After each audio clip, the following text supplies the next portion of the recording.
Senator Crago. Senator Ide. Senator McEwen. Here. Senator Pearson. Here. Chairman French. Here. We have a quorum. All right, thank you, Clayton.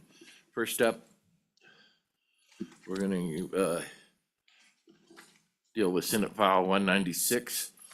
And excuse me, folks, I'm developing a cough. Senator Salazar, would you please walk us through this? Yes, thank you, Mr. Chairman. Good to be here with you. Mr. Chairman, I bring before you Senate File 196. And let me give you, I know all of you have read the bill, but let me go over some elements of the bill. And then I'd like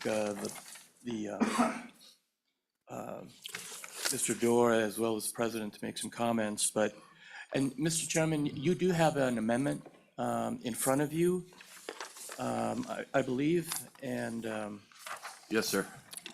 I think and let me give you the,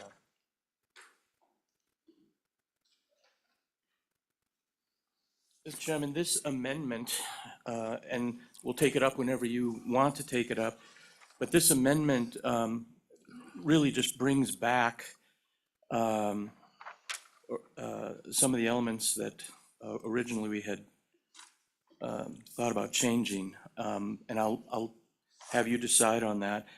But let me go through some of this, Mr. Chairman.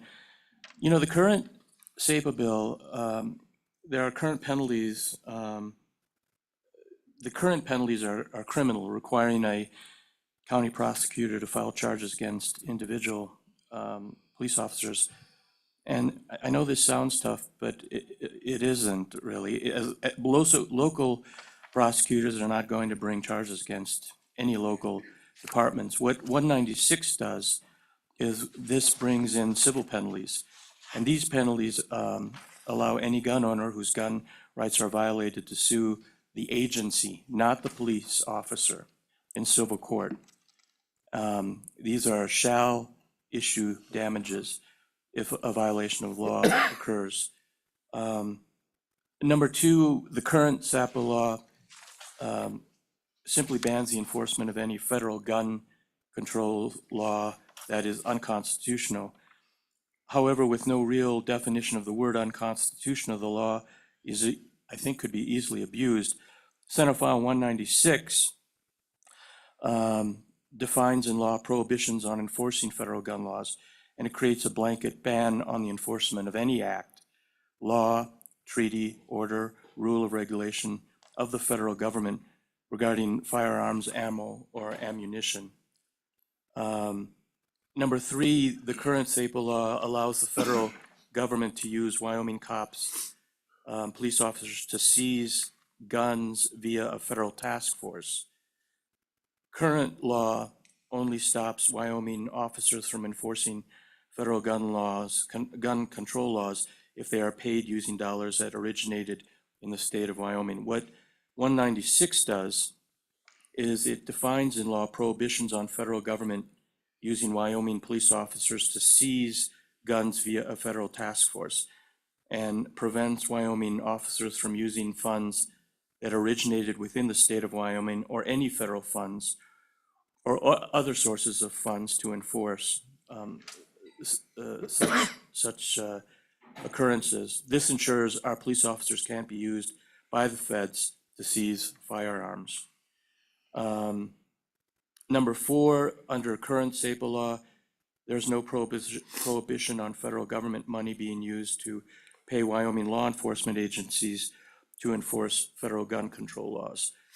196 defines the law and of a prohibition on federal government money being used to pay Wyoming law enforcement agencies to enforce federal gun control laws. And then finally, under the SAPA law now, current law only holds public officers responsible. These are officers who derive their organization in the Constitution. Public officer is not a law enforcement agency. That means that there is no enforcement mechanism.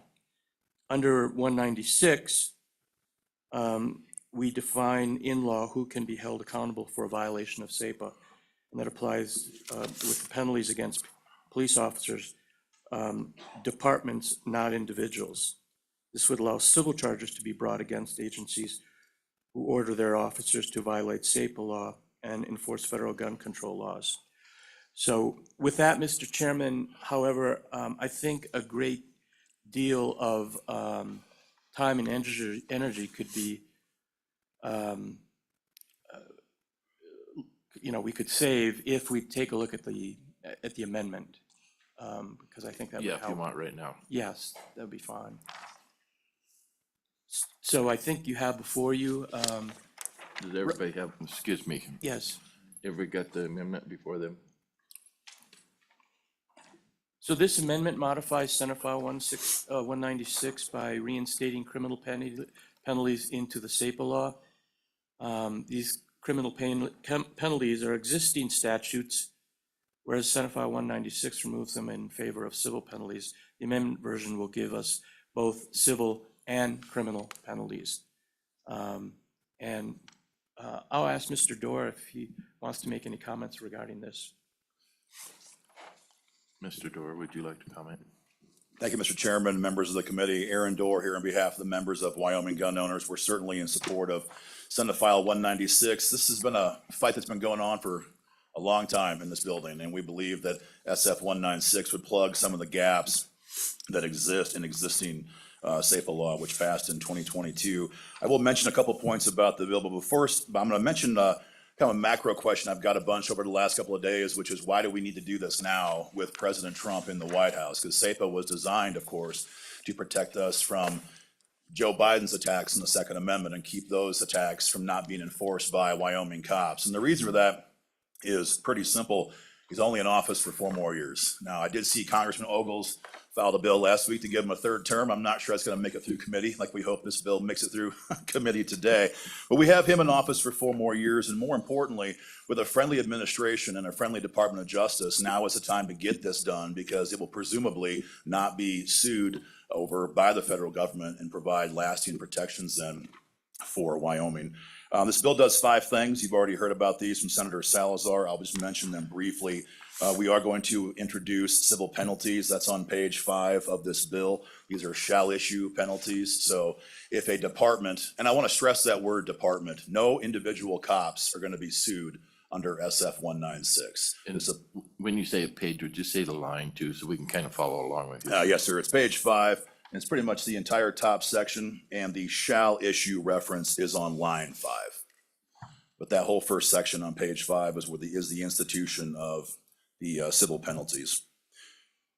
Later on in the bill, on page 3, line 18 through page 4, line 3, we fix a problem that was created in 2022's SEPA law, as you've already heard briefly mentioned, where that law prohibited the enforcement of unconstitutional federal gun control laws with virtually no definition of what that meant. And so number 1, there's no real protection for gun owners. And number 2, it created real confusion amongst law enforcement who don't know how do we define what unconstitutional means. Could a future president sign an order that bans 30-round magazines? Is that then constitutional? The president has the authority to do that. So what this bill does on page 3, line 18 through page 4, line 3, is a blanket ban on the enforcement of any federal laws, treaties, orders, rules, regulations that involve firearms, ammo, or accessories if it's a federal order. So we're providing clarity there.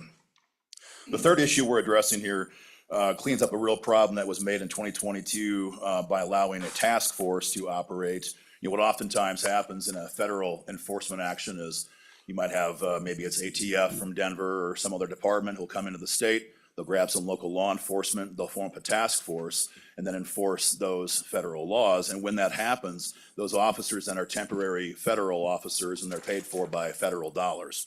What SEPA in 2022 did in current law 914-203A, it only blocked that action if they were paid for using state dollars. And so that task force was allowed to exist. This legislation would prevent that from happening.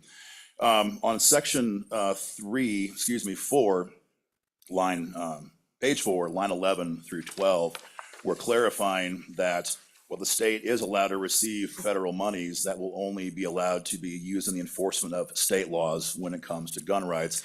When SAPA was passed in 2022, Code Section 914-203B, that allowed for federal funds to be used to enforce all federal laws in the state.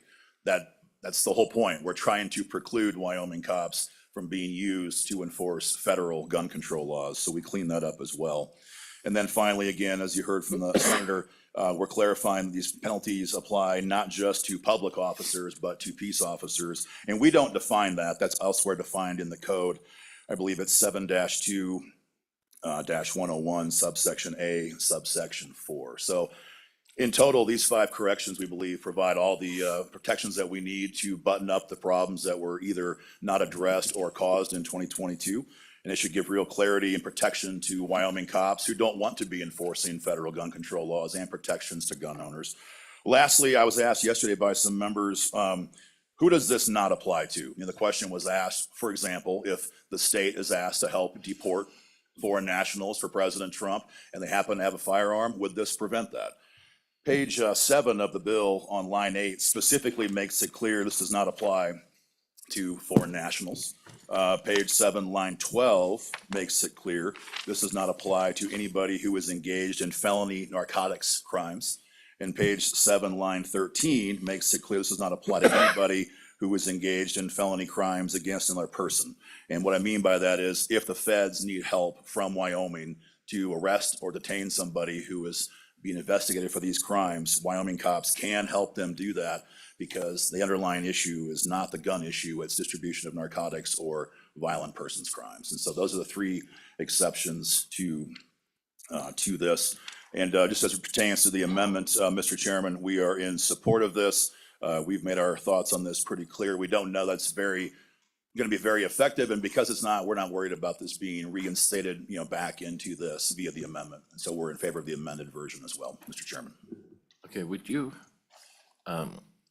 state again, because I think there's a fear out there that, we're gonna go after the officers. Would you clarify all that, please, again? Sure. That it's not going off after any officer or a law enforcement, whatever. Yes, sir, Mr. Chairman. The last thing we want to do is to go after, have any cops be penalized for doing their job and enforcing state code. SAPA has been kind of seen as a defense for gun owners, but in reality, it doesn't just defend gun owners, it defends cops in Wyoming who don't want to be used to enforce federal gun control laws. Many of them contact us. They don't want to be here in an open committee hearing to testify before you, but they don't want to be used in that way. And so what we have done in this legislation on page 5, let me turn to it, Mr. Chairman. Actually, it's going to be on page 4, line 14. These penalties are against the state, subdivisions, or law enforcement agencies specifically, not the peace officers who do this. And so that's a big proponent. We're big fans of not having these penalties applied to the individual officers who were put in this position. All right. President Bateman, do you want to comment? Sure. Thank you, Mr. Chairman. Just more of the big picture of, and these guys talked about the details in the bill, and as you can see, this is a fantastic bill, and it's very well written. We wouldn't be here if the last SAPA bill didn't have more holes in it than Swiss cheese. We're here to fix that bill. We said when that bill passed that it needed major fixing in order to be effective or even to do anything, quite frankly. And so this bill goes all the way, finishes the job that we started, and this will give us an actual Second Amendment Protection Act that will actually protect Wyoming gun owners. So just here to support the bill. I'm a proud co-sponsor on this bill. It's important that we get this thing through, and stand for any questions. Thank you. Committee, any questions of the 3 at this point? Seeing none. Senator Iden. Thank you, Mr. Chairman, to the panel. Thanks for being here. So on the individual officers, does this give them complete immunity of being sued, or can they still, even though you can sue the agency, can the officer individually be sued any way, civil, criminal, or not? Thank you, Mr. Whoever wants to take that one up. Go Yeah, Mr. ahead. Chairman, members of the committee, no, this, the criminal side, I can't speak as much to that. That's not necessarily an issue we have been involved in pushing. But specifically when it comes to the civil immunity or civil liability, that applies to the department and to the agency. I guess it's possible for anybody to be sued for any purpose, anytime, but this law only, SF 196 rather, only allows that to be applicable to the agency or the subdivision that knowingly violated that law. Further questions of the three at this point? Stick around. Next up, we'll ask Senator Bouchard to come up and give us some background. He should have some good background for us.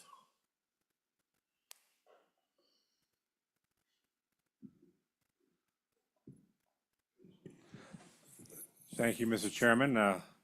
Anthony Bouchard, former senator for District 6, also founding member of Wyoming Gun Owners. I mean, I have been, I guess I've gone full circle. Now I went on the inside, now I'm back on the outside, and I'm in the same position I was when I started here.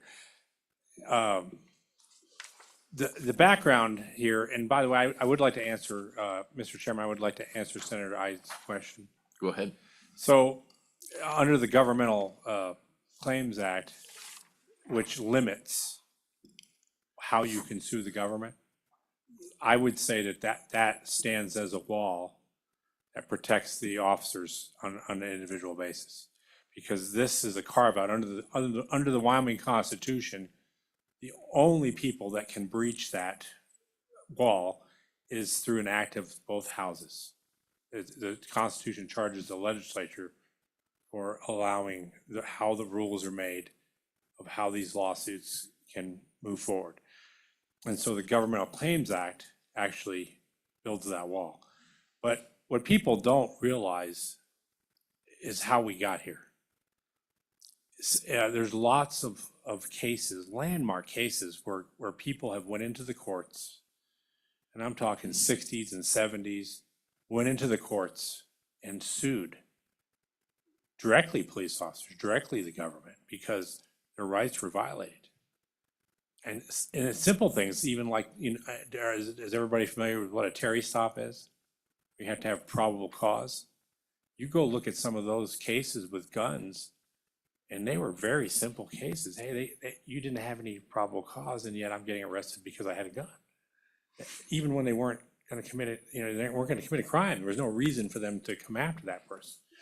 So how did we get here today? Because people have asked me ever since I've been involved in gun rights, why do we need laws when we have the Constitution?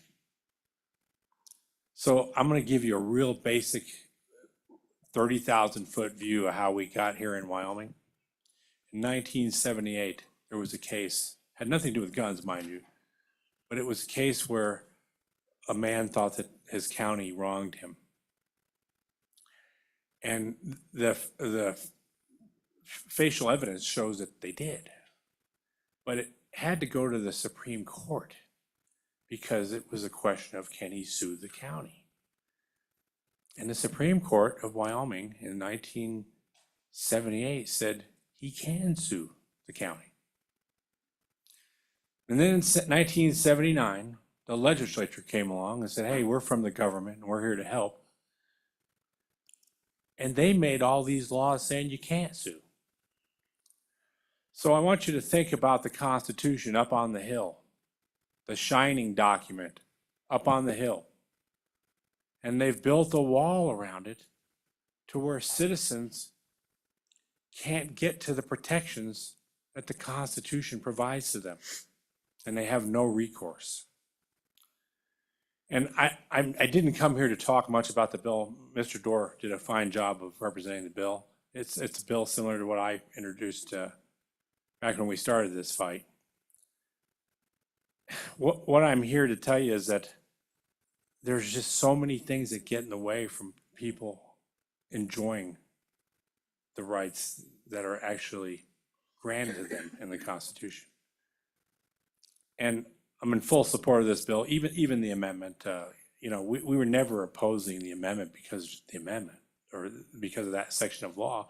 We opposed it because somebody brought it and said this was the fix.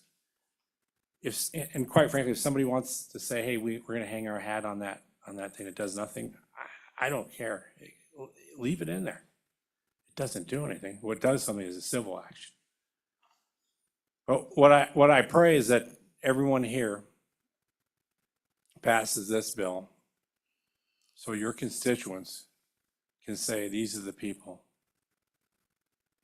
that stood up and said tear that wall down that they built around the Constitution, because the people deserve to have their day in court.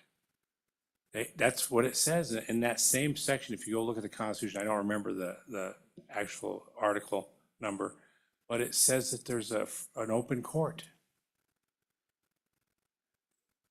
It's not so open if you look at how they've built all these laws in 1979. And it gets even worse. I'll leave you with this one last thing. I went to a Supreme Court hearing one day, and there was a person their child was wronged by a school, and they had the video online. They posted it online. They did a FOIA request. They got it from the school. They posted it online, and you could see it was overboard. It was like, what in the world were they doing? Because this kid snuck to the bathroom and then snuck back in to where he was. And it was almost like he committed a capital crime. And when I watched this hearing about this case, I saw a government-funded attorney who was defending basically the government. And he bragged about a case which even further built that wall, where a water district employee hit someone upside the head. When I say someone, one of the water customers hit him upside the head with a shovel. And the courts deemed that that was okay within the scope of his duties. And this other attorney who was fighting a challenge was bragging about this case that's built on top of this wall of this other stuff that they've put in. And that's the problem between precedent and law. We've said, citizen, we've actually said, subject, sit down and shut up. That's what we've said by passing all these protection laws. This is just a small spear to give people their rights back. And I'll stand for any questions. Thank you. Any questions for former Senator Bouchard? No, stick around. Open it up to further public comment. Anyone else like to speak publicly on this? Come up.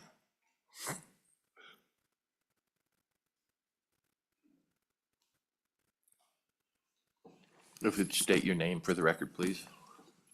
Thank you, Mr. Chairman. My name is Alan Thompson. I'm the Executive Director of WASCOP, which is the Wyoming Association of Sheriffs and Chiefs of Police. Well, I submitted some amendments just right before the meeting today, and I'd like to discuss those. But first, we were learning through the testimony this morning that the conversation of task force have come up. And so I kind of wanted to address that a little bit. We're working across the state right now to engage in agreements with federal law enforcement. And I don't have any specific language recommendations for this, but for the committee to consider that, this bill has a carve out for people that are not here legally, but the people that are moving them around, hiring them, transporting them, doing various things with them are often United States citizens and are often armed and are often in violation of state laws and maybe even federal laws. But I just wanted to bring that up for consideration, Mr. Chairman. The biggest struggle that our group has been discussing on this is the need to codify existing practice in law enforcement, including the prohibition of seizing lawfully possessed firearms when there's been no evidence that our members doing so across the state, no evidence of them being sued for doing so, no evidence of any officers being criminally charged for the laws already on the books. Almost all specific reason, whether it be a loophole that someone exploited or a struggle that existing law provides for some of our citizens. However, this bill and other iterations of it present a hypothetical. But that said, I think we understand the spirit of this law, which is which appears to prevent local Wyoming law enforcement from doing the bidding of federal entities. And we understand that. That is not something we do now, nor anticipate doing in the future, outside of the very limited laws reserved specifically for one federal agency, and even then, only under a mutual agreement. However, we want to ensure that there's not any unintended pitfalls that could prevent us from working Wyoming cases with Wyoming residents to the best of our ability and being able to help those victims find some semblance of solace. As a result, we hope the committee can consider a couple of amendments that could further separate the prohibitions of this bill from the needs of those we serve across the state. And I'd like to point out on page 4, line 3, by adding another sentence after that that says something to the effect of, "This shall not preclude any investigation and lawful seizure of firearms, accessories, or ammunition related to violations of Wyoming law." It's our understanding that the intent of this law is not to put law enforcement into enforcing federal, whatever it be, federal mandates. But we want to make sure that law enforcement still has the ability to investigate a Wyoming crime involving a firearm and not be afraid of seizing that firearm as evidence, because that is crucial in successful prosecution for crimes against people of Wyoming committed by people of Wyoming. And additionally, Mr. Chairman, on page 5, line 1, if we're talking about federal law here enforcement, then I think it would make sense to remove the word state from there, because on page 5, line 1, it says federal and state, and that causes some confusion for our members. On page 8, line 5, some conforming language with the suggested amendment 1 would be to, after Wyoming, insert a new sentence that says something to the effect of, "This definition shall not preclude any investigation and lawful seizure of firearms, accessories, or ammunition related to violations of Wyoming law." And then, Mr. Chairman, if we look at page 6, the entire page deals with the concept of a task force, is what I've heard from testimony this morning. But as we read through that in the days leading up to this, there was a lot of confusion on what the real intent of that was. And I can see that, if that's the committee and the body's decision to do away with task force with the federal government, that's definitely in your purview. But what I think this whole page does is it prohibits or it discourages law enforcement, your local sheriff or chief, from hiring someone that's ever worked for the federal government in any fashion. We have people in our communities across the state that worked for the VA Medical Center, that were born and raised Wyomingites, and now they want to get into law enforcement, and we're running the risk of hiring them and increasing the liability twofold. And what we think is that same person, if hired, and would commit this, is still liable based on or that makes the agency liable based on the language that already exists in the bill. So if the intention is to do away with task force, I don't think that page totally covers that. And I think it encapsulates too many other variables that we have people all over law enforcement in the state of Wyoming that have worked for the federal government in one facet or another, that could put this double liability concern to us. So while we'd be happy to hear any language that would still address that task force issue, we think that the entirety of page 6 is a struggle. And then also we looked at, or we heard some testimony this morning about liability or immunity for individual police officers. And I do want to point out that nothing in this bill gives immunity or liability protections for individual peace officers. While it has a roadmap for a lawsuit for the agency, it doesn't stop any lawsuit against the individual officer. Wyoming State Statute 1-39-112 says that in that same section of law gives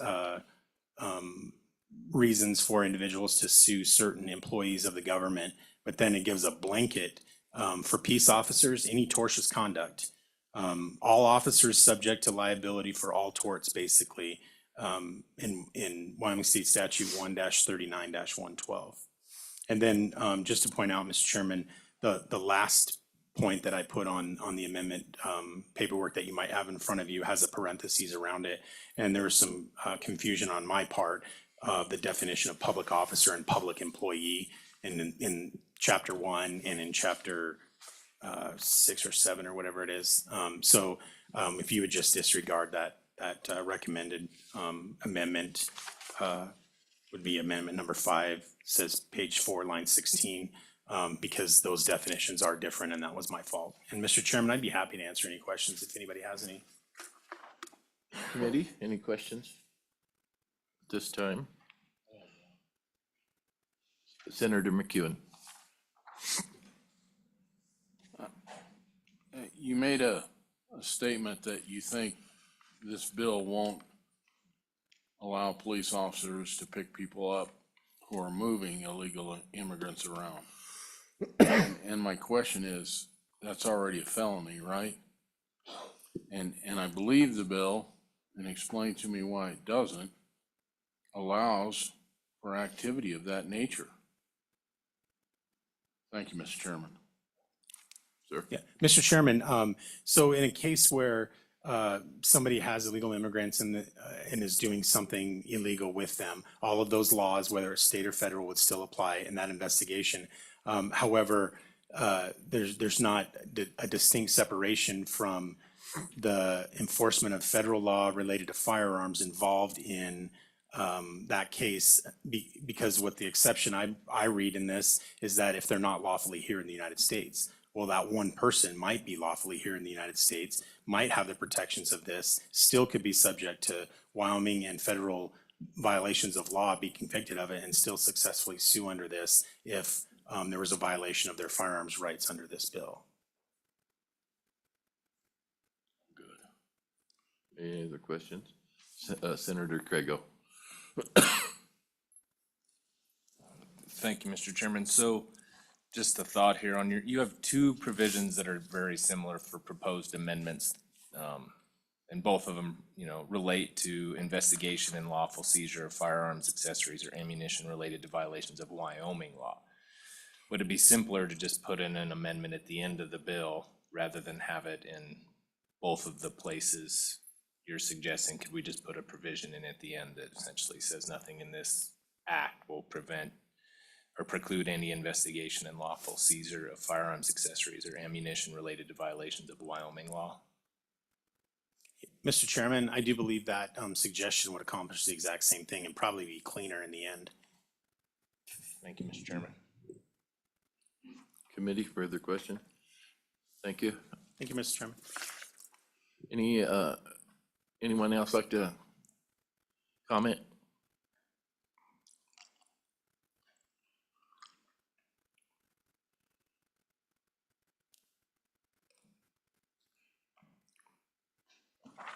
All right, officers, thanks. Whoever wants to go first, if you'd state your name for the record, please. Perfect. Good morning, Mr. Chairman. I'm Captain David Janes with the Cheyenne Police Department. I've served the city of Cheyenne and the citizens of Wyoming for 21 years, and I'm a second-generation Wyoming law enforcement officer. I am very concerned with this legislation. One of the most common statements I hear from our citizens is that we don't want to be like Colorado. This legislation is a chip away at qualified immunity. Even though I'm hearing it said it only pertains to the agency, it's a chip away at that immunity. This is a very slippery slope. Officers have to be able to make decisive decisions without the benefit of 20/20 hindsight. Much like Colorado, which removed qualified immunity, when these protections are chipped away, not only are we causing counties and municipalities to spend massive amounts of time and money to defend officers and agencies from frivolous lawsuits, but it complicates an officer's ability to make those definitive decisions that protect their communities. Currently, officers operate under the standard that they and their agencies have liability protections as long as they do not violate clearly established law. There is an abundance of Second Amendment case law that already establishes guidelines for officers to protect rights of citizens. To be clear, if someone violates Second Amendment rights of Wyoming citizens, they are liable for it. It's very clear that if they violate clearly established law, they can be sued, especially under the 1983 Civil Rights. So this legislation, it even removed the term unconstitutional, which I've heard that, and I've heard them say there's no definition of unconstitutional. There is an abundance of case law defining what's unconstitutional. Lawyers and courts make their living out of defining what's unconstitutional. And so I think it's detrimental to remove that and say any federal law regarding firearms. That really hampers law enforcement and chips away at law enforcement's ability to do what they're doing. In fact, I even heard, Terry v. Ohio misquoted earlier when it was saying officer's probable cause. Officer has to have reasonable suspicion to stop and detain a subject, not probable cause, to investigate a crime. They cannot arrest a subject with reasonable suspicion. If an officer arrests a subject and they do not have probable cause, that officer and that department is liable under 1983 claims because they violated clearly established law. I also serve on the Wyoming's Project Safe Neighborhood Leadership Committee. Project Safe Neighborhoods is a federal program that started under the leadership of President George W. Bush in 2001. We work with local, state, and federal partners to reduce violent crime. We do this by focusing on violent offenders who target children, armed offenders, violent crime recidivists, and intimate partner violence. As part of this program, we receive funding, training, equipment, manpower to reduce crime in Laramie County. In fact, today is the second day of the Southern Police Institute Homicide Investigation School we're able to host here in Cheyenne to better train officers and investigators around the state and region to professionally investigate homicides and violent crime. By focusing on repeat offenders, we've been able to better investigate and prosecute offenders who are the most likely to commit crime in our communities. Last year, we were able to see a reduction of 24% in property crimes and 19% reduction of people crimes in Cheyenne as a result of these evidence-based crime prevention strategies. This legislation will severely limit the ability of law enforcement in the state of Wyoming to effectively reduce crime. For example, if our U.S. Marshal Task Force officer arrests a burglary suspect on a warrant and finds that this repeat offender is in possession of a firearm, the police department will now be liable because the U.S. attorney charged this dangerous repeat offender with felon in possession of a firearm. And the officer will be criminally liable. Or suppose a member of our DEA task force arrests a subject on a repeat domestic violence warrant and finds out that that offender is in possession of a firearm, being previously convicted of domestic violence. In this case, the U.S. attorney may further protect the victim by charging the offender with a federal firearms violation. This will now expose the city to litigation simply by protecting some of the most vulnerable victims in our community. At one point in my career, I performed background investigations and applicants for our department. I traveled around the country investigating applicants in departments from Louisiana, Illinois, Colorado, Nebraska, while other investigators traveled to Alabama, Washington, Oregon, California, and many other states. In completing interviews and ride-alongs with officers in these departments, it became very clear that officers in Wyoming are some of the most well-trained and constitutional conscious officers in the country. Officers in Wyoming hold the Second Amendment dear and will go to great lengths to protect it. I implore you to have faith in our great Wyoming law enforcement officers and in the already existing clearly established law that guides their procedures. And please do not pass this legislation. Thank you, and I stand for questioning. Thank you, sir. Are there any questions for officer? Seeing none, stand by. Next officer. Yeah, Senator McEwen. Thank you, Mr. Chairman. If it's a federal law they're being charged with, isn't that also violating state law? No, our task force officers, they work with these federal agencies like U.S. Marshals Task Force. Fantastic task force that adds a lot more resources for our people to look for these felons and look for these individuals that we're looking for. And so oftentimes, I brought up the domestic violence. Well, domestic violence, possession of a firearm falls under federal law. Well, we've assisted in that and provided material support in that charge, which we have no control over what the U.S. attorney charges at that point. So those charges don't violate state law? Not the gun crimes, they don't, no. Burglary, it's for a burglar in Wyoming, it has to be a violent felony to be a felon in possession of a firearm. And so for a burglar, let's say the U.S. Marshal Task Force arrests someone on a burglary warrant and that burglar is in possession of a firearm, the feds can charge them with a felon in possession of a firearm, increasing the amount of time that they spend in prison at that point, which COVID was a perfect example of the fact that when we keep these repeat offenders in jail, crime reduces. When all of a sudden our jails weren't taking people during COVID, our crime spiked skyrocketed. And it was a perfect example of the fact that repeat offenders, a very small percentage of our population commits a very large percentage of the crime that we have. And being able to keep them in jail longer to hopefully keep them sober, hopefully get them on the right path to rehabilitation will reduce crime. I'm having a tough time wrapping my head around this, so I apologize. But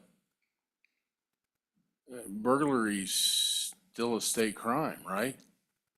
Correct. There is a law if you commit a crime with a firearm. No? Not if they arrest them on that burglary warrant. So they committed a burglary. Now they have a warrant for a burglary. Our task force arrests them on that warrant on a traffic stop, on another contact. That firearm is no longer part of the state crime. I guess I don't understand how this bill changes that problem one way or the other. To me, it seems like if that's the loophole, we need to work on our own state statutes, but I don't see this bill making it harder. And absolutely, we do need to work on our state statutes, but it does make it harder because now just being part of that U.S. Marshal Task Force that has now charged that person federally, now not only is the officer criminally liable under this bill, but now the department in the city of whatever city that person worked for is now civilly liable as well. Thank you.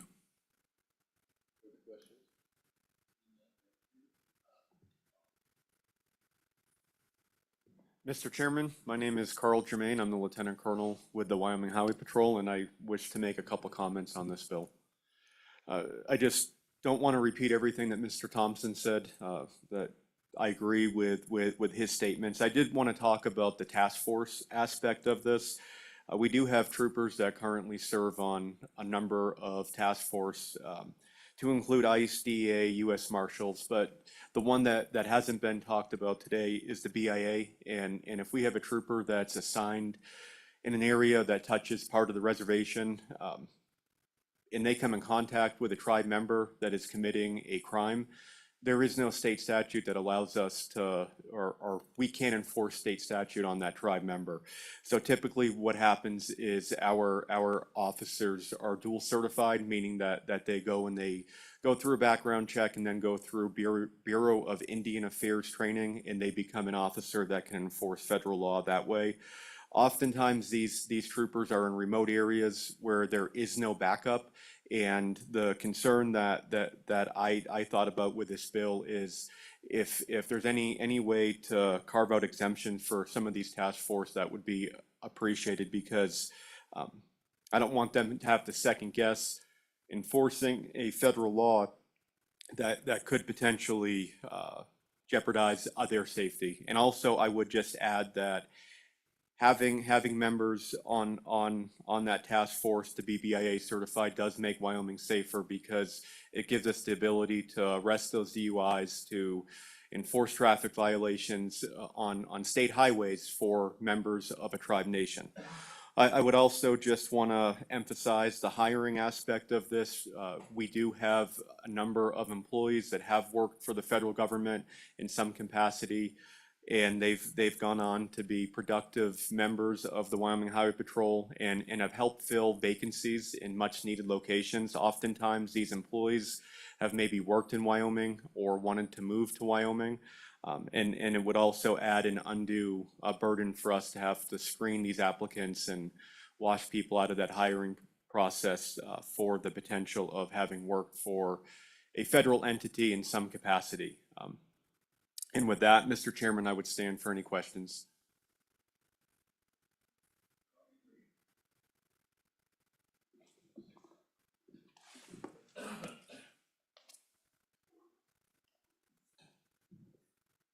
Excuse me, everybody. Anyone else like to comment, please? Yes, sir.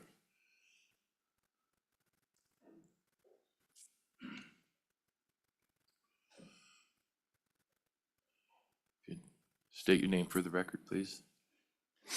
Curtis Mack, small rancher here in Cheyenne. I am supportive of this bill. It's been broke. let's fix it. So that's all I gotta say. Okay. Thank you. Any questions? Thank you. Thank you for your testimony. Anyone else? Anyone else like to comment? Yes, sir. State your name for the record, please. Thank you, Mr. Chairman. Joey Karenny, I'm the Executive Director of Rural Wyoming Matters. We're an educational informational advocacy group out in rural Wyoming. Some concerns coming from the people that live out where I live, where sometimes law enforcement isn't available for over an hour, and when they do show up, there's a real problem going on. I think specifically one of my members was quoted as saying, qualified immunity should never be a blanket pass to ignore or violate the Constitution or civil liberties, regardless of how well-intentioned those actions are. And I've heard a lot of testimony if it's going to make it harder on law enforcement, it's going to make it confusing on law enforcement.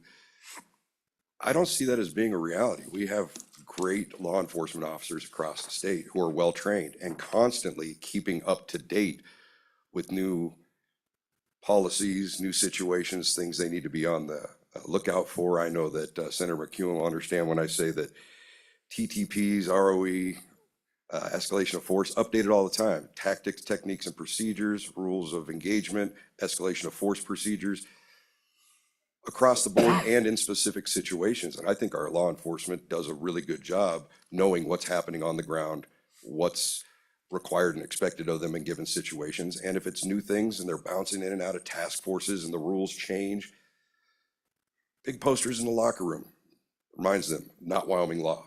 Every day they walk in and out, hey, when I'm on a task force, I do this other stuff, but this is not Wyoming law.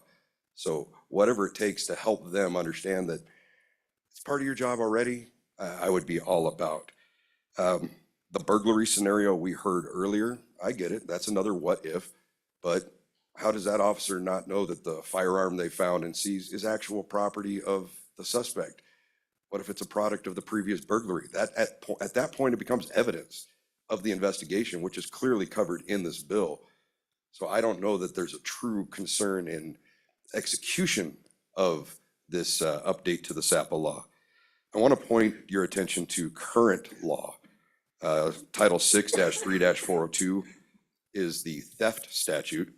A person is guilty of theft if he knowingly takes, obtains, procures, retains, or exercises control over, or makes an unauthorized transfer of interest of property without the other person's authorization.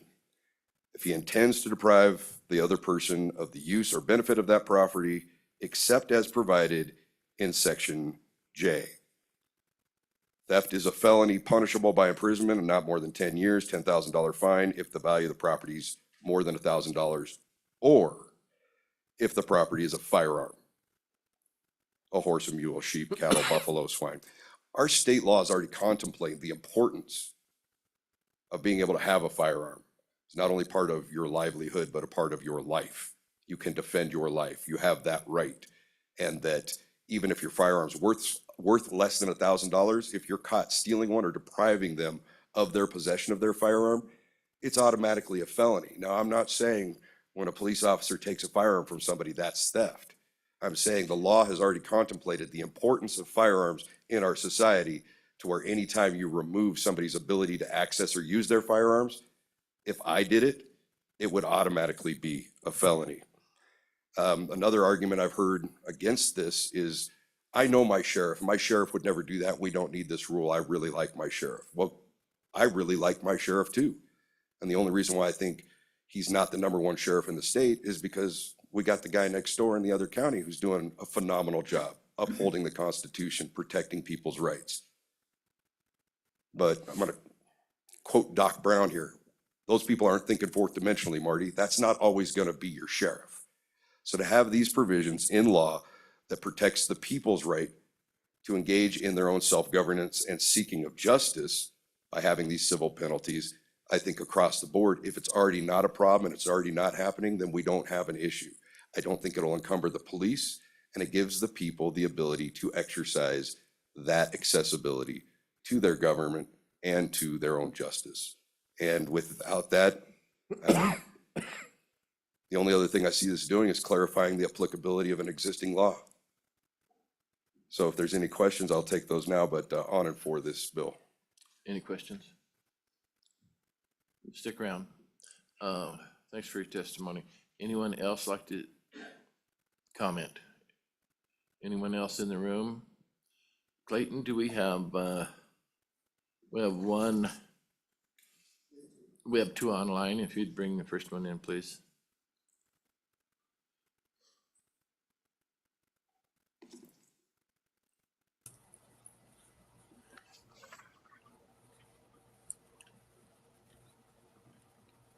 Hello? Yes, hello. Can you hear me? I can. I'm sorry there was a delay when I unmuted there. Am I on? Yes, I can hear you, just can't see you. Uh, All I see is my ugly mug. okay, 1 second. How about now? There you go. What a treat that is, huh? Oh, man, I tell you. State Good your name, morning. please. My name is Jeff Carmichael. I'm a resident of Johnson County. Good morning to you, Mr. Chair, and the committee. I would like to just take a couple of minutes here to state a few things. First of all, I would be in support of SF 196 or the mirror House bill if it did not include the removal of the criminal penalty. As I understand it, that is now a proposed amendment. Am I understanding that correctly? Yes. Okay. I would support any of the three bills bringing a civil penalty. My understanding was that the bringers of this bill only wanted to strengthen my protections. And I think that any civil penalty would potentially strengthen protections. However, removing the criminal penalty does nothing to strengthen anything. It would simply, it would certainly weaken the existing law. Wrapping this up, I think that the intent behind this bill initially was political. That's my opinion, but I can explain why I believe that. As I said, removing the criminal aspect would not strengthen the bill in any way. It would do some other things.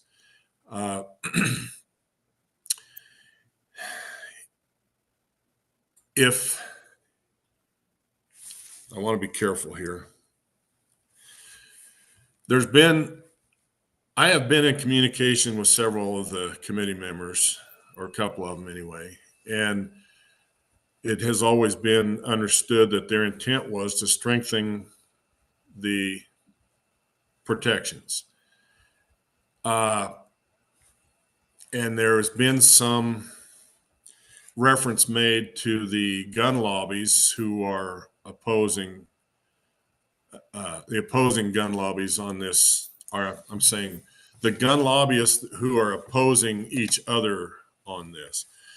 And the reason I think that one reason that I think that this is very political is that one of the gun lobbies has posted several YouTube videos. And if you haven't watched those, I would urge you to go watch those. But suffice to say that one of the lobbyists continuously, repeatedly refers to the existing SEPA law as the fake SEPA. I'll let that speak for itself. I believe the other reason that this has been a political agenda is that the bill 196 is kind of in my estimation, a poison bill, in that if it passes as it was originally written, it would remove the criminal aspect, making the bill basically meaningless, may or may not pass.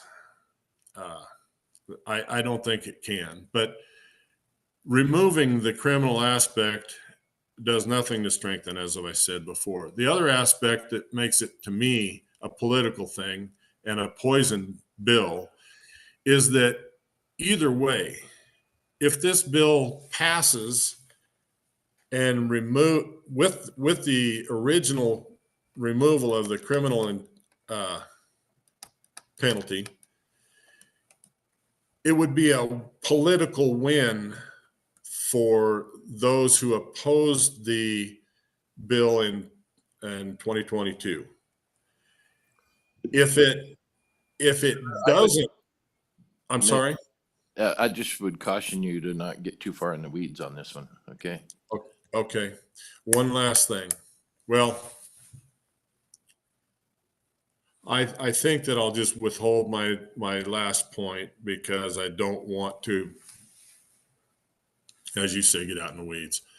I worked very hard on the original bill, or the original, to try to get it passed, as did many.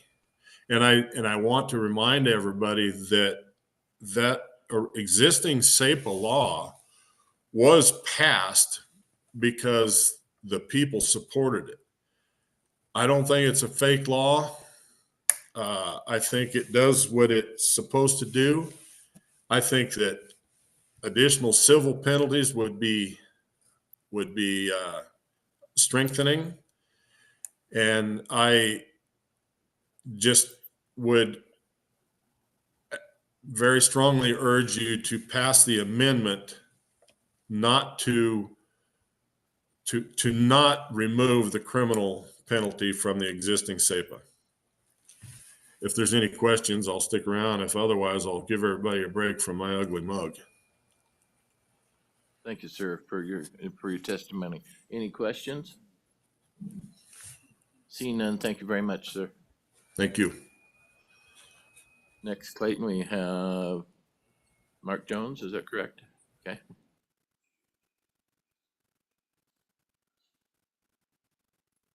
Can you hear me? Yes, sir, I can hear you, can't see you. There we go. Can you see me now? There you go, can see you and hear you. Go on. All right. Well, good morning, committee and chairman. My name is Mark Jones. I'm a national director with Gun Owners of America. I live in Johnson County, where I sit right now. I would be there today, but I didn't have the advantage of knowing about the hearing 2 days ahead of time like some people. I didn't know yesterday, and we were in the middle of a blizzard here in Johnson County. But I want to point out that, we do represent over 2 million Americans and many thousands here in the state of Wyoming. And we did support the 2022 Second Amendment Protection Act, which passed into law, establishing a criminal penalty for officials who infringe on a citizen's Second Amendment rights. The law was not perfect. We never said it was perfect, but it's widely regarded around America as the nation's strongest criminal penalty. We have consistently supported also adding a civil path whereby citizens can sue departments when their rights are violated.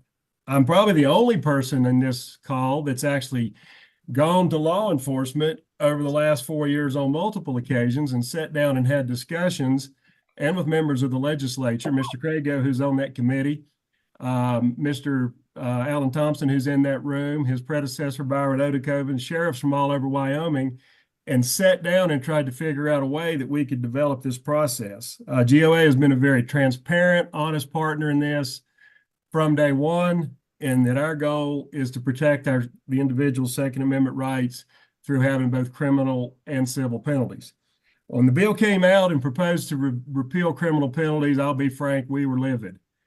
We could not believe it. As Mr. Carmichael pointed out, we felt like it was a political move. I'm glad to see the Senate President and Vice President come in this morning. It's something I've never seen before a hearing even started, and brought an amendment. And that's an amendment that should be adopted. The criminal penalties should not be changed. if there's wording that needs to be changed in that criminal statute to clarify something, we'd be glad to consider that. But you can't repeal the nation's strongest criminal penalty for officials who infringe on our rights and call that a Second Amendment friendly bill. As far as the civil provisions, I've heard a lot of arguments this morning. Some of it's been factual, some hasn't. You know, we have attorneys that actually go to the Supreme Court and argue. And as I've said before, I have for 4 years made overtures to law enforcement and legislators, met many times with many members of the legislature and law enforcement to try to work this out. We're happy to do that. Would be happy to work with anybody through this process. Should this bill be amended to put the criminal penalties back, would be happy to work with people in good faith who have a legitimate interest in protecting the Second Amendment rights of the citizens of Wyoming. So I think you guys know where we stand on it. I know many of you have received several hundred emails from our members. We'll be reporting back to our members what happens, and we're going to fight to protect the Second Amendment rights of the Wyoming citizens. I think there is a way to do these civil penalties to where law enforcement can do its job, but citizens have a path. And to those who said earlier that this is not a problem in Wyoming, I will say that it is a problem. And I can bring people to testify whose rights have been violated in the state of Wyoming in the last 18 months in pretty egregious ways. Generally, 90+% of Wyoming law enforcement officers are upstanding men and women, but there is a need for this. Just because you know your sheriff or just because you think he's a good guy doesn't mean there's not a need for this. So I find myself conflicted on the bill. I didn't, whether to sign in support or opposition. There's a lot of facts that need to get out there. We're going to be putting them out, and we look forward to working with the legislature as you move forward with Senate File 196. Thank you, sir. Any questions for Mr. Jones? Thank you. Thank you much. Thank you, Mr. Chairman. Is there further public comment? Seeing none, public comment is now closed. I would ask the author of the bill, Vice President Salazar, to come back up and maybe address some of the issues that were brought up from the law enforcement and different ones. First, I'd say, I think everybody's goal is to protect our Second Amendment rights. And we don't want to get in a political back and forth, you did this, well, you did that kind of thing. I think we're searching to make it the best bill we can get to support the people's Second Amendment rights. So that's where we're going with this. Senator Salazar, can Yeah, you Mr. Chairman. answer some of the comments that were brought up? So let me, I know that Mr. Dorr has actually written down some of these. What we're trying to do, Mr. Chairman, is we're simply trying to protect people's Second Amendment rights. And as you've heard from the previous testimony, there are holes. We're trying to address this. We're trying to address it not only in civil penalties, but also criminal penalties, as you see with the amendment. I could make a number of comments, and I just don't, I want to stay on the bill rather than on side issues.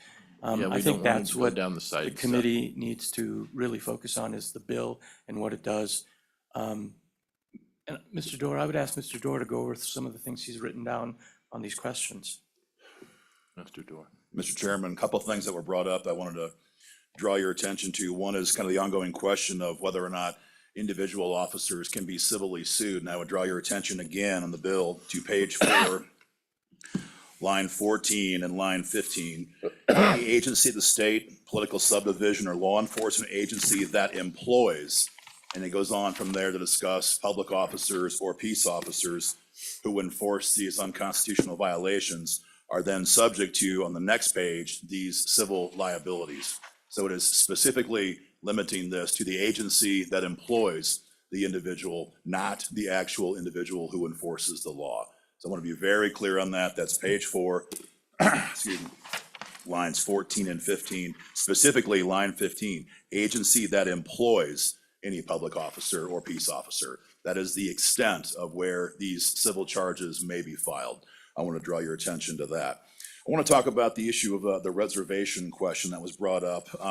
There's a lot of scenarios that were addressed there, and I just want to be very clear. This SAPA legislation, SF 196, is limited to gun enforcement of federal law. So nothing about the rest of what a task force member would do. For example, arresting a violent predator on a reservation would be impacted by the passage of Senate File 196. So those are two things that came up I wanted to make sure we talked about.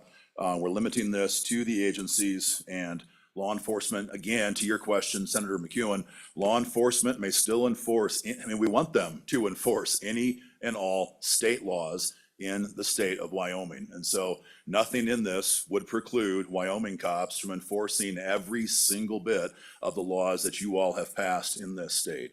We are limiting this very narrowly to not letting the federal government use Wyoming cops in the enforcement of federal gun control laws. I hope that provides some clarity. Can you comment, I believe he was representing the state's sheriffs and police officers. Yes, sir. He had a number of suggestions. Can you address, do you see those, or do you Yes, have sir, a Mr. copy of Chairman. those? I've got a copy of that. I will start with the suggestion of deleting page 6 in its entirety. I want to be very clear on what this legislation does. One of the concerns that we've had in this state and other states with this issue is that you'll have an officer who, for a bunch of his career is a state trooper or a deputy, and then he becomes a federal task force member for 18 months. And then he comes back to his original jurisdiction. What we're trying to prevent with this is our members don't want to see a law enforcement officer leave local law enforcement, then join a federal task force and enforce federal gun control laws that are not what the laws of Wyoming are, and then come right back to their original jurisdiction and continue on with that career track. So what this legislation specifically says is any jurisdiction that employs somebody who has done this, and I want to be very clear on line 6, and who knowingly commits any of these following acts after July 1st of this year. So we're not going back 20 years in the past. This is not retroactive. We're simply saying that if a officer were to join a federal task force and enforce federal gun control laws that are not in compliance with state law, that officer would not be allowed back at that local jurisdiction, because he has already then kind of been violating the spirit of this, and that's not what we're trying to accomplish. So it only applies going forward. It's not retroactive, and it's only if there's a violation. The concern that we heard, I think, from the previous gentleman was that it's just going to be a blanket ban on hiring former federal officers. That's not the case. It only applies, as you can see on line 6, and who knowingly commit any of the following acts on or after July 1st, 2025. So by no means could local law enforcement be precluded from hiring former federal officers. It only engages if they broke the law. Yeah, that was going to be my question. So if they work locally, they're a local police officer, and they go to a federal agency or something, and then they want to come back, they can do that if they didn't knowingly commit any of the following that are described. Correct. Is that correct? Yes, Mr. Chairman. As to the other amendments that were offered, at first glance, and I'd like a moment, but at first glance, Mr. Chairman, the first amendment offered, that would be page 4, line 3, that shall not preclude any investigation or lawful seizure of firearms, accessory ammunition regarding violations of Wyoming law. We would have no problem with that at first blush, because again, it's all wrapped around Wyoming law, not federal law. And so if that is a belt and suspenders approach, then I don't believe we'd have any issue with adopting that. The same would be true, I believe, with the third amendment, page 8, line 5. Because it is limited specifically to any violation of Wyoming law, That's also, I believe, in keeping with the spirit of Senate File 196. So our members would not have any particular issue with that in and of itself. We would be heavily opposed, as I mentioned, to the amendment on the Fourth Amendment, which would gut all of page 6. We'd be opposed to that. We'd be opposed to the final amendment as well. That deals with peace officer versus public officer. And with regards to the Second Amendment, we'd be opposed to that as well. There is a context about the word state that what we're trying to accomplish there is whether an officer is, federal or state law enforcement. We want them to be enforcing the laws of the state of Wyoming. And in context, we'd be opposed to that amendment. I get what the confusion there is at first blush. We do not believe it actually is a problem. We like to keep that in there. So in conclusion, Mr. Chairman, we'd be in favor of amendment number 1 and amendment number 3 that were offered by the previous testifier. Senator Craigwa. So, thank you, Mr. Chairman, Vice President, Mr. Dorr. So I don't know if you heard my question about just putting the provision regarding enforcement of state law in its own section at the very end of the end of the bill. Do you have any problem with that? No, sir, Mr. Chairman, no. And then one other question, just so it's perfectly clear. I mean, I was also thinking about also putting a provision at the end that would say nothing in this act will allow a suit against an individual police officer or public officer, that we're making clear that it's against the agency itself. I think it's clear in there, but I'm hearing the law enforcement guys saying, hey, we just want to make sure. Do you have a problem with that? I mean, I can craft the language very specifically. So, Mr. Chairman, I wouldn't have a problem with that as well, but it would need to be tight. It would need to be tight. And then, Mr. Chairman, again, very much interested in having this part of it as well. Okay. Thank you. Senator Ide. Yeah, thank you, Mr. Chairman. Yeah, as far as these other amendments outside of yours that we just talked about, and you sounded like the First and the Third Amendment on this, would it be preferable to do that on committee of the whole or do it here? Just kind of wondering how you wanted to go about that. Thank you, Mr. Chairman. Yeah, Mr. Chairman, my preference is to clean it up now so that we bring a clean bill to the floor. And so people can see clearly what we're doing. That would be my preference. Okay. Further questions? Thank you. Appreciate it. What's the pleasure of the committee? I'll move the bill. Bill moved by Senator McHugh. I'm sorry. I'm going to back up. I'm sorry. Wait just a minute. I'm sorry. I apologize to Senator Pearson. You had a comment? Thank you, Mr. Chairman. So the amendment that you're proposing is bringing back in the criminal penalty? I guess I'm kind of confused. I'm sitting up here listening and learning, so bear with me. So this amendment is bringing back in the criminal penalty, is that right? Mr. Chairman, Senator Pearson, yes, current law contains criminal penalties. SF 196 is drafted, remove that. This amendment reinserts what is existing law. Okay, thank you. Thank you. Sorry. I'm sorry about that, Senator. All right. The bill has been moved by Senator McEwen. Is there a second? Seconded by Senator Ide. I think we should work Senator McEwen. the First Amendment. Okay. All right. Are you moving First Amendment? I'm moving the First Amendment. And that is, The Salazar Amendment. Yeah, Yes. Criminal penalty. yes, okay. So we're all clear. Is there a second? Second. It's been moved by Senator McEwen, seconded by Senator Ide. Is there any comment? Those in favor say aye. Aye. Opposed, say no. Okay, that amendment has passed. I'll get through this. I will move the amendment, page 4, line 3, as written. You want, Senator, Senator Craigo. Mr. Chairman, this is where the one where I was gonna try to craft an amendment at the end, and so that we don't have to put it both places, I think we could just add a subsection at the end of the bill, and I'm working on the language, give me 2 seconds. Time's up. 1001. So, okay, Senator Craigo, so is that something you want to vote on now, once you get it drawn up, or do you want to do it a committee of the whole if this passes? I'm ready. Well, that took 5 seconds, but we're not complaining. Just a second, Senator Craigo. Senator Ide. Thank you, Mr. Chairman. So on these, we've got a couple of them. Are we going to do these in one amendment and not? Okay, thank you. Mr. Senator Craigo kind of shook his head to answer my question. Thank you. So you, Senator Craigo, so I'm, got this straight.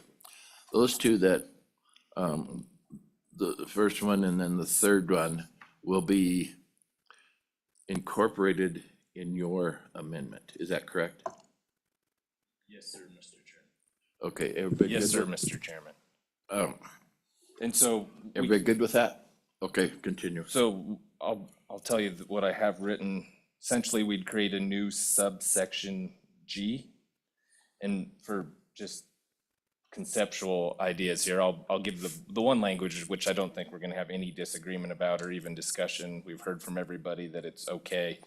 So what it would say is, nothing in this subsection shall preclude any investigation and lawful seizure of firearms, accessories or ammunition related to violations of Wyoming law. And it would just be a new subsection G, which is the exact same language that is in this proposed bill and what has been proposed by the sheriffs and chiefs of police. And then the other one this is the language that the good vice president said they needed to hear, because we could create a little subsection, Romanet 2 under that, which would just say, nothing in this subsection or in this section shall provide civil penalties against individual public officers or peace officers. I'm getting a thumbs up. And so that would just be a 2-part subsection G. So it'd be G, nothing in this section shall, and then little 1, preclude, which is the language I already stated, and then little 2, provide civil penalties against individual public officers or peace officers. So the two things, excuse me, Senator Craigo, that you mentioned are combined into one amendment, correct? Yes, sir. Okay. That's the amendment on the table. Is there a second to that? Seconded by Senator Pearson. Further discussion on that? Everybody happy with that it incorporates what we need it to incorporate? Okay, those in favor say aye. Aye. Aye. Opposed, say no. That amendment has passed. We're back on the bill, I believe, at this point. Any further comments? Clayton, would you call the roll, please?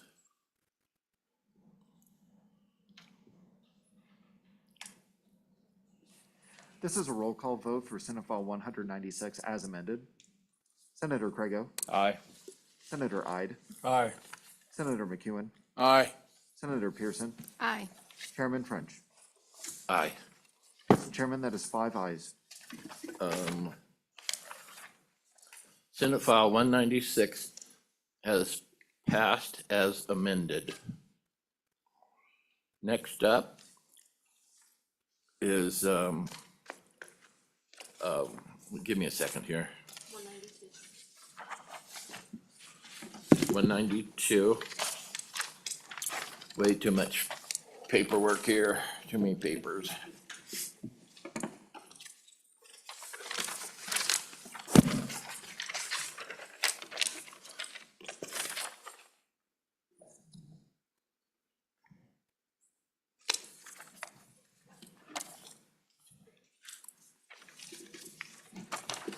Okay. Next is Senate File 192, Senator Pappas and Representative Nicholas. Would you walk us through this, please? Thank you, Mr. Chairman, committee. Today we have a bill, 192, High Plains Research Station and Arboretum Historic Site 2.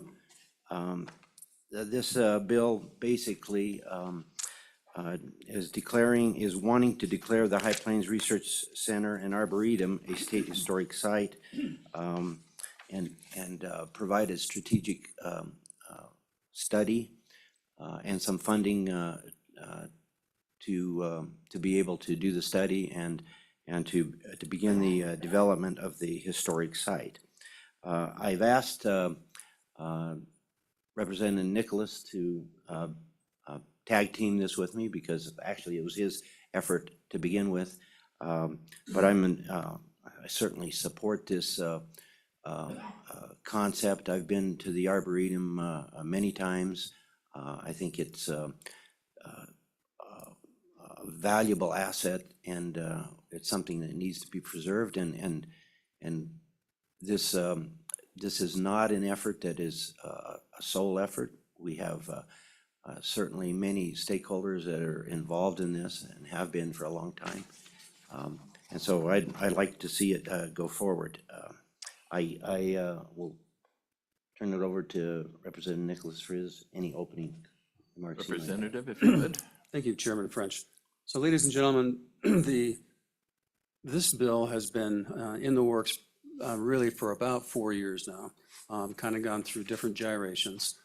And the preservation of the local arboretum, which is on the west side of this community and the Air Force Base. Basically, there was a community group that started back in 2000 to resurrect and to save this wonderful facility. You all have in front of you, I believe, a book about the Arboretum, and I hope you have a chance to look at it at some point in time. But in essence, the Arboretum was created back in the 1920s through an act of the U.S. Congress and our good Senator Warren at the time. And the purpose was initially just to develop high-range, high plains agricultural trees and shrubs and the like, because people were moving out west and the trees didn't survive. And so this literally was created to help blossom the state of Wyoming. It has significant historical events for Wyoming. Almost every row of trees, windbreaks that you see in Wyoming that were planted between 1930, say, and 1970s came from this particular site.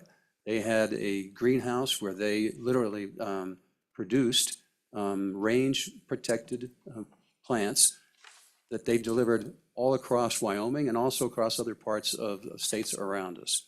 It was a really amazing product. And then over time, Congress would kind of change the scope of and this all administered by the U.S. Department of Agriculture.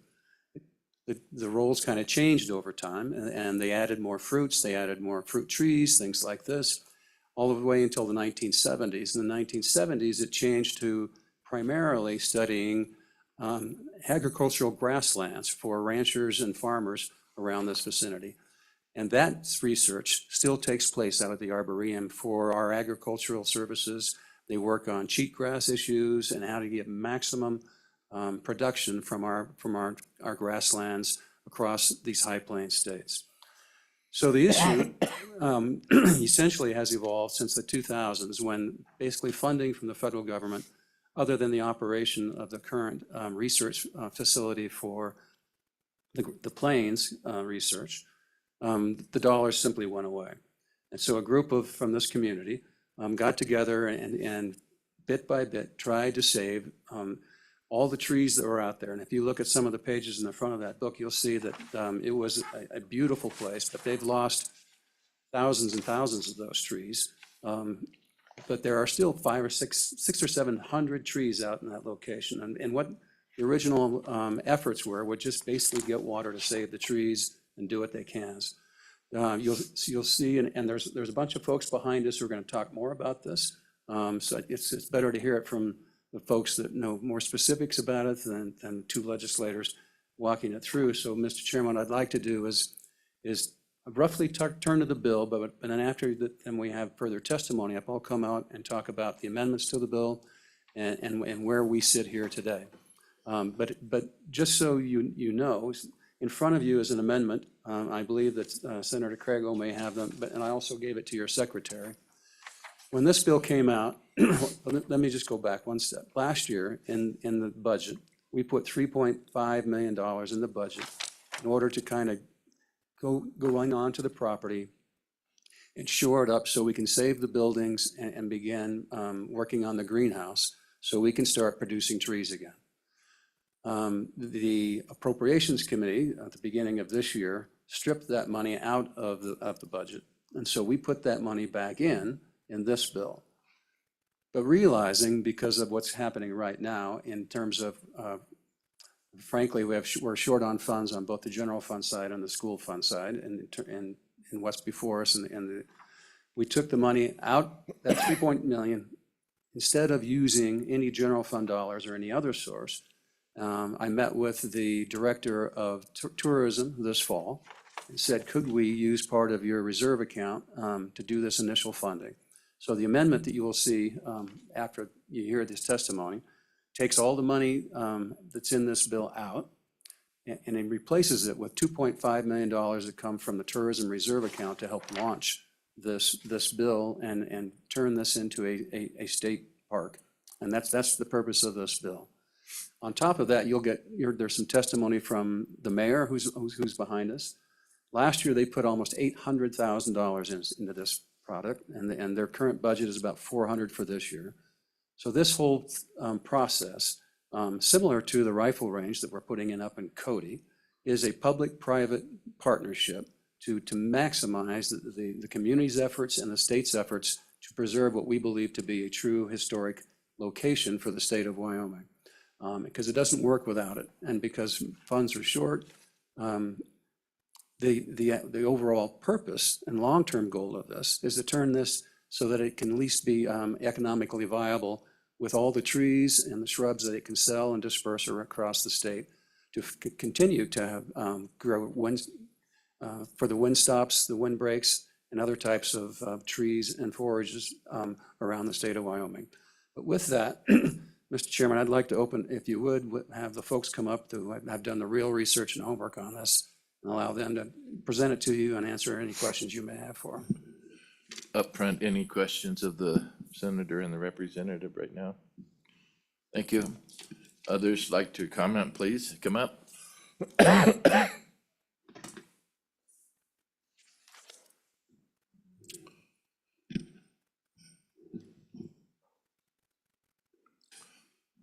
And please state your name and bring the microphone close so we can hear you and everyone else, if you would, please. Good morning, Mr. Chairman, members of the committee. I'm Mayor Patrick Collins from the city of Cheyenne. One of the goals that our State Parks Department, when I was looking at their website, is to preserve, to conserve, and restore Wyoming's history and its prehistory. The High Plains Arboretum is an example of a place with an amazing story and a place worthy of conserving, preserving, and restoring to ensure our state and its residents can explore and experience its history for years to come. I'd like you to think back to the early 1900s. There were very few trees on the plains. In a state of less than 200,000 people, and Cheyenne being the largest city at 13,000.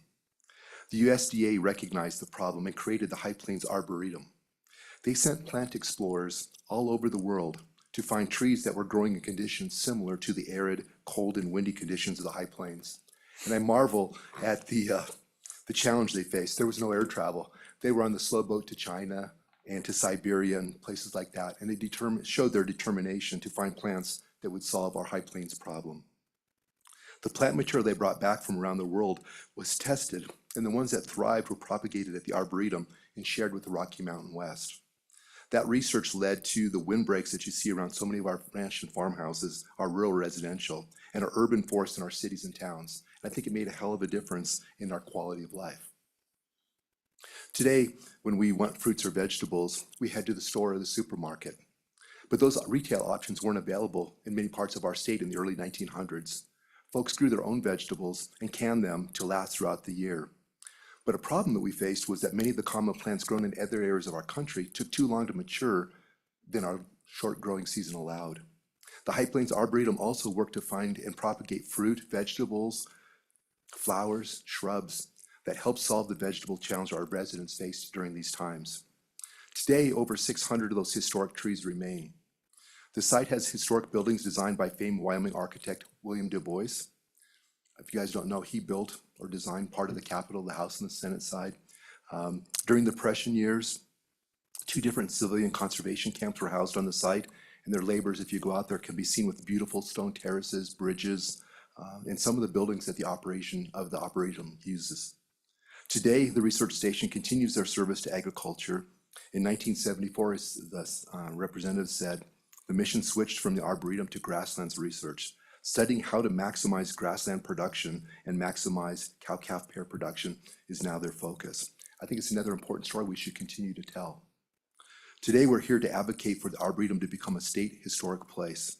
State Parks is uniquely qualified to successfully manage this site and the partnerships. The City of Cheyenne, our Board of Public Utilities, the Botanic Gardens, our Forestry, Community Recreation and Parks, Laramie County Conservation District, Friends of the Botanic Gardens, State Forestry, and others are committed to being partners to make this site successful. This partnership contributed $800,000 to the Arboretum last year, and we're poised to at least contribute $400,000 annually going forward.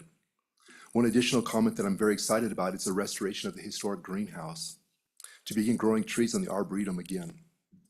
The city plants about 1,000 trees a year here in the city, but with the capacity to plant 40 to 50,000 seedlings a year, the Arboretum could provide the State Forestry Department much needed stock to reforest areas decimated by recent fires.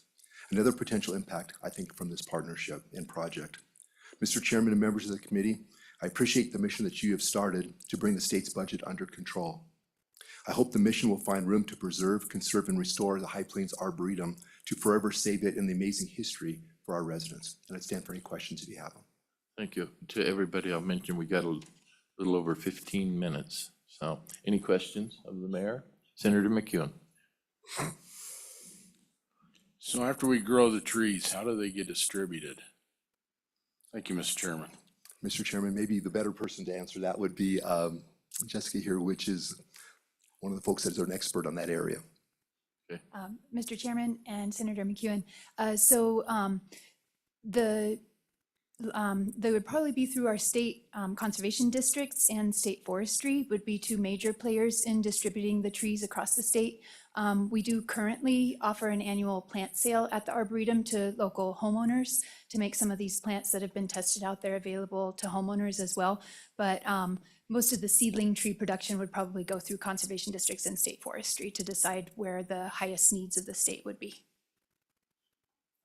Yeah, follow up. And to distribute the trees that way, we don't need to do another appropriation. We're already set up to do it. Thank you, Mr. Chairman. Mr. Chairman, yes, so the local conservation districts and state forestry currently purchase trees for their programs from nurseries out of state. So they would purchase the trees from this nursery instead. So that way those dollars would stay in the state of Wyoming. It would help support the operations of growing these trees. But then it would also be trees grown in Wyoming, seeds harvested in Wyoming. So the trees produced would actually be more appropriate for planting in our state and more likely to survive. All right, thank you. Do you have anything else to say? Yes, Mr. Chairman, I do, and I'll keep my comments brief. Yeah, please. I'm Jessica Fries. I'm a horticulturist at the Cheyenne Botanic Gardens. I work at the High Plains Arboretum, and I wrote the book that was distributed to you earlier and have been researching the history of this place. I just want to add a little bit to what the mayor commented on for the agricultural impacts and the research that has happened at this station over the years. So from 1930 to 1974, they conducted horticultural research. The Arboretum was the part of the research station where they tested the trees and shrubs. The Arboretum portion of the station is currently managed by the City of Cheyenne to help preserve those historic trees and shrubs. There are over 600 of the historic trees that still remain in the Arboretum that we manage. The research station, as Representative Nicholas pointed out, changed their focus to grasslands research in 1975, and that research continues today. So they still lease the remaining 2,000 acres from the city of Cheyenne, and they have been contributing to agricultural research around the state ever since then. They also, on their side of the property, have over 5,000 shelter belt trees that were planted starting in 1930 that still survive. This state historic site would encompass 877 acres of the entire research station and the Arboretum, so that state parks could help us maintain some of the valuable historic buildings that are on site, as well as taking care of the historic trees in those shelter belts. The city would continue to care for the Arboretum itself and manage the greenhouse operations. And I just want to point out quickly how these research projects have impacted other parts of the state besides Cheyenne. So Senator McEwen, the Camplex Park in Gillette recently added an orchard to their facility, and it contains fruit trees that were tested at the Horticultural Research Station. Senator Crago, Sheridan has the Kendrick Arboretum, another beautiful arboretum in our state. They also received fruit trees from the station back in the horticultural research days. And just recently, they reached out to me and wanted to collaborate on adding some of our tough trees from our collection to their collection to help them achieve level 2 accreditation as a certified arboretum. Senator Ide, the Agricultural Resource and Learning Center Gardens in Casper, includes trees and shrubs that were tested here in the Arboretum and made available to the nursery trade as being specifically suited to the High Plains. Senator French in Powell, USDA researchers have helped landowners control Dalmatian toadflax with toadflax stem boring weevil in addition to herbicide applications. And they have also helped landowners in Powell know how to manage ranches in times of drought based on the agricultural rangeland research that has taken place since 1975. And Senator Pearson in Kimmerer, the range researcher here at the USDA station, Justin Durner, also in location near Kimmerer, studied how to manage the rangelands that are dominated by Wyoming sagebrush to help specifically that area in managing their grasses for grazing. So I just want you to know that these impacts are statewide in the past, and with these nursery efforts in the future, we would also want to distribute these tough trees for the entire use of the state. And especially as we mentioned with wildfires, there's definitely a need for that. Any questions for Jessica? I took it on my own initiative. I planted at least 800 trees around my house and farm. So anyway, I like trees. So any, stand by, anyone else like to comment? Please come up. And I hate to rush you, but we're getting tight on time here. Go ahead, state your name for the record. Mr. Chairman, Nick Nealon, Deputy Director with State Parks and Cultural Resources. And we'll be brief. We agree that the Arboretum is an historic site that's worth saving. And we think that it would be certainly an appropriate place to house it would be within our agency. Our concern is that the bill does not give us any staff to run the Arboretum with. We do not have any additional staff that we could move from other sites to take care of this. Typically for a site of this size, we would have 3 full-time employees as well as a number of seasonal staff. And so that's our biggest concern at this point. Otherwise, we appreciate the kind things that the mayor said about our abilities to handle this, but that is a major concern. Any questions? See none? Please state your name for the record, please. Yes, I'm Carly Ann Carruthers. I am the planner with State Parks and Cultural Resources. Just here in case anybody had any questions Just here about to our process. observe, huh? Yeah. All right, thank you. Anyone else like to speak? Let's make it quick, please. State your name, please, for the record. My name is Megan Stanfill. I'm the Executive Director of the Alliance for Historic Wyoming. We're the statewide nonprofit dedicated to historic preservation. We work with communities statewide to advocate for the preservation of Wyoming's historic places and spaces. And I just wanted to alert you that the High Plains Research Station in Arboretum is currently listed on our watch list of endangered places. And this signifies the critical need of preservation efforts at the site. And I really want to reiterate that the project is going to be a strategic partnership with private entities. And the Alliance for Historic Wyoming has been a long-standing partner on the project. We've hosted tours out there with Jessica and the city of Cheyenne. We've brought 500 people out to the site, and people are interested, and the story is worth saving. And we hope that you can see the value of this place to all citizens of the state of Wyoming. Thank you. All right, thank you. Any questions? None. Thank you for your comments. Anyone else out there like to comment? We don't have anyone online, do we? Well, I'll close the public comment. Perry, Representative Nicholas, if you'd like to Thank you. speak to us, please. Just briefly, so the dollars that would come in from the city of Cheyenne, it's roughly, and the budget is about $400,000. That budget provides for 2 full-time employees, plus 2 part-time employees, plus it pays for all the water used for all the irrigation on the project. And so then if we have 2.5 million coming from the tourism account, as proposed in the amendment that I think is in front of you, that would allow us to then hire a superintendent and begin construction on the greenhouse, which is the key component to actually start having product moving forward. After that, there's no other dollars tied to this. It will be an obligation of the community and future legislatures determine if and what they're going to spend.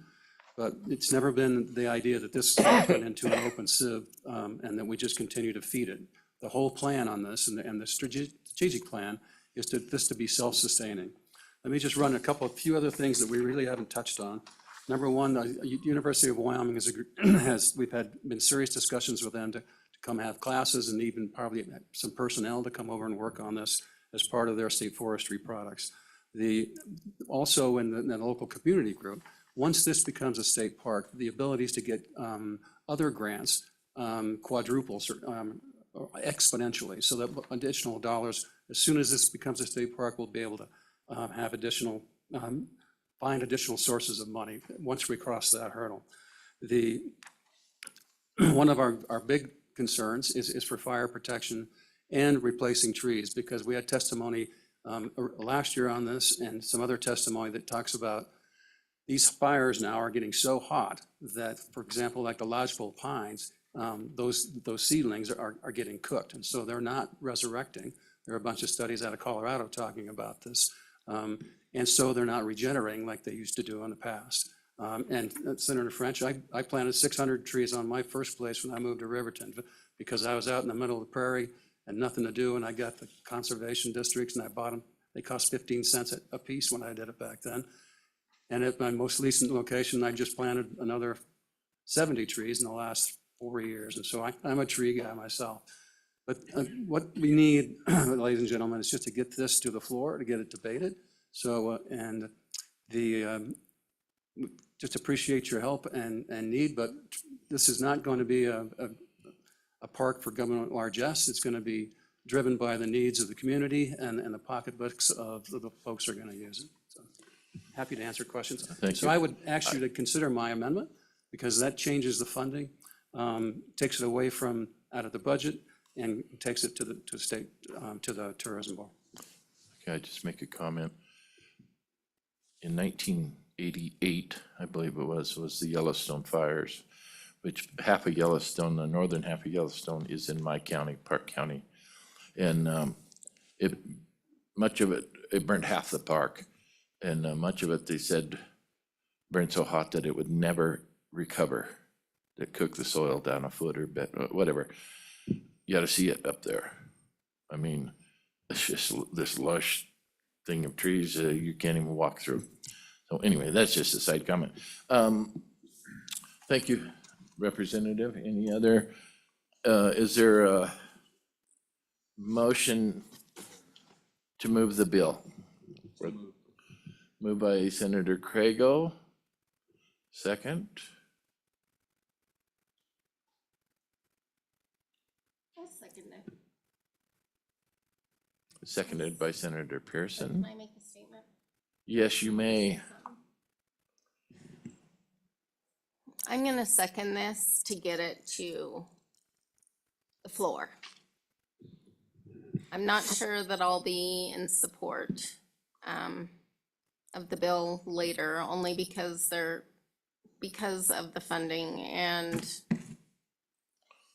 my taxpayers are asking for cuts, and this isn't a budget year, so that's my problem with it, but I do want the floor to debate it, so, thank you. Thank you, Senator Pearson. There's an amendment by Representative Nicholas, I believe. Grego, I would move the amendment.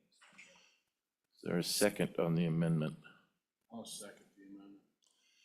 Been moved by Senator Craigo, seconded by Senator McEwen. Any thoughts on this?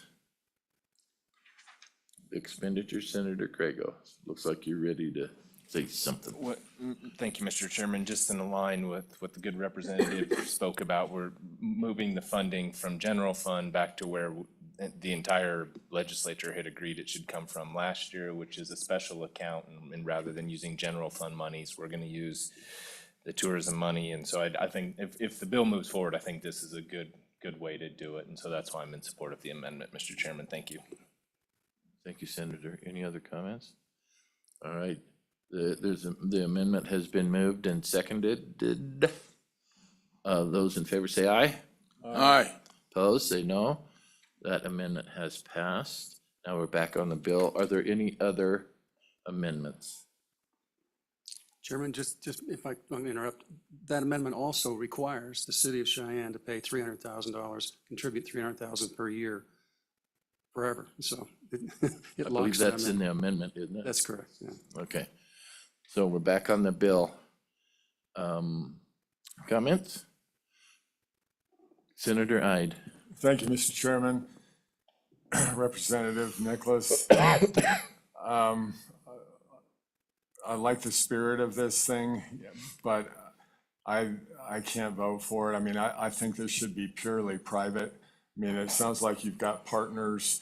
I think, my opinion, it should be 100% partners and not the state getting into meddling in this. I just look at our local community and the burden on the taxpayers of the city of Cheyenne, as you mentioned, $300,000. Our golf course, our ski area, our event center, they all are, money losers effectively. And that the taxpayer always has to pick up the tab. So for the reasons that I think it should be purely private, I'm not in support of the bill. Thank you, Mr. Chairman. Okay, any other comments? Clayton, would you call the roll, please? This is a roll call vote for Senate File 192 as amended. Senator Craigo. Aye. Senator Ide. No. Senator McEwen. No. Senator Pearson. Aye. Chairman French. No. So the Senate File 192 has failed the committee. Thanks, everybody.